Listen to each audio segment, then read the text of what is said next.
TIL Ric OBarry transitioned from training dolphins for the TV show Flipper to instead advocating against industries that keep dolphins in captivity, after one of the Flipper dolphins died in his arms. Pretty sure the dolphin didn't just die, she committed suicide. My favorite line in The Cove was when he was asked how many times he's been arrested, and he replied, "This year." Did not specifically learn this today, learned it after watching the Cove documentary, https://en. Wikipedia, org/wiki/the_cove_, film. Reminded of it by this TIL fact, https://www. Reddit.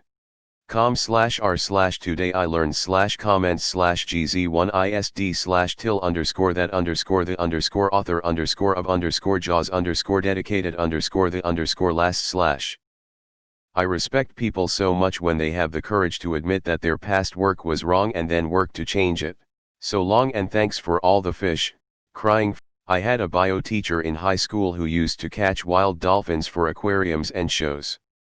He definitely regretted his part in it later in life. Story time.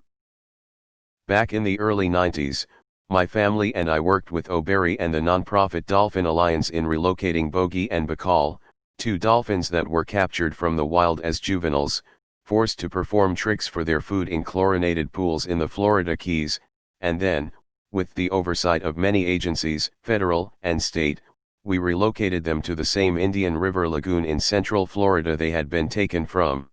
I helped transport the dolphins, build the pen, helped with feedings, and even stood security shifts out there on the island when the biologists weren't around. One night, someone cut the fence underwater before the project was able to come to completion, before they were able to forage on their own for food. There were a few reports of sightings over the next couple years of dolphins leaping and twisting, doing tricks in the lagoon, but nothing was ever confirmed. I think they just died, maybe suicide. They were never able to forage properly for their own food. They were so close and I think they could have gotten there, but they just needed more time, and some douchebag swam out there one night, presumably on scuba, and cut the fence underwater, which caused the whole project to be deemed a failure and set back for decades all efforts to end the kind of senseless animal abuse and exploitation that is inherent and unavoidable when caging these mammals. OBarry was accused of cutting the fence in this instance, too. Strangely enough, a really good friend of mine also was accused quite seriously, but never officially charged, of being the fence cutter, and many people believed it. I did not think it was my friend, and I did not think it was OBarry, and I still don't. So who did it?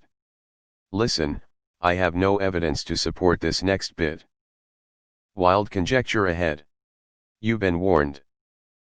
We all had our sights set, obviously, on the planet's biggest exploiter of marine mammals for entertainment, SeaWorld. Yes, SW can do some good, when it is in their own best interest, PR, to do so, but they do a tremendous amount of bad to these animals, and the good deeds just do not excuse any of the bad deeds, IMO.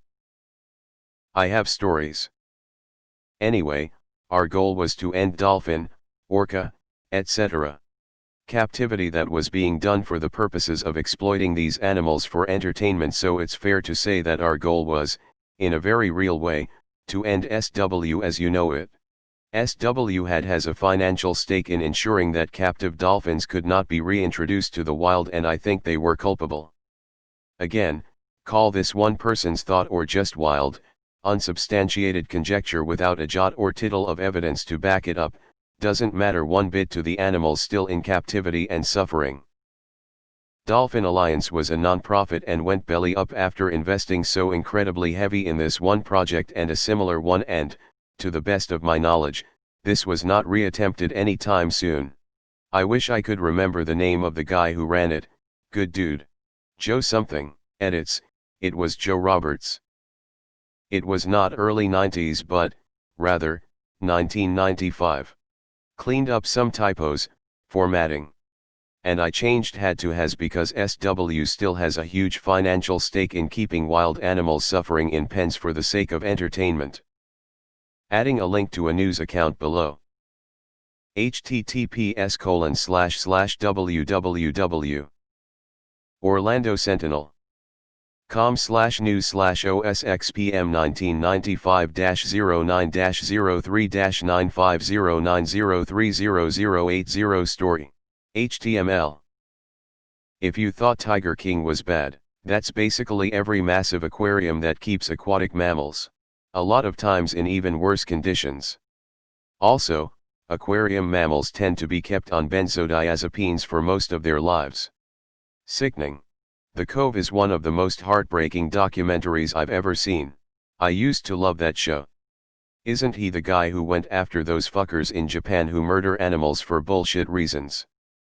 Watch The Cove if you want an insight to dolphin capture that happens in Japan. They slaughter all the dolphins that can't be sold, and sell the bottlenose to sea parks. Rick has a moment in it. I usually rewatch documentaries, I'm obsessed with them, but I can't bring myself to rewatch The Cove or Blackfish. It hurts too bad. Fish have feelings too.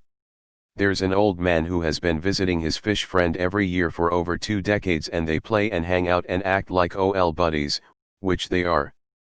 Fish definitely have feelings and I bet that scientists admit it in 50 or 100 years. What makes me so much better than a fish? The fact that I have thumbs and I play Dark Souls Remastered on the daily, well isn't that dark and childhood ruiny? Someone watched The Cove. The last flipper died of suicide.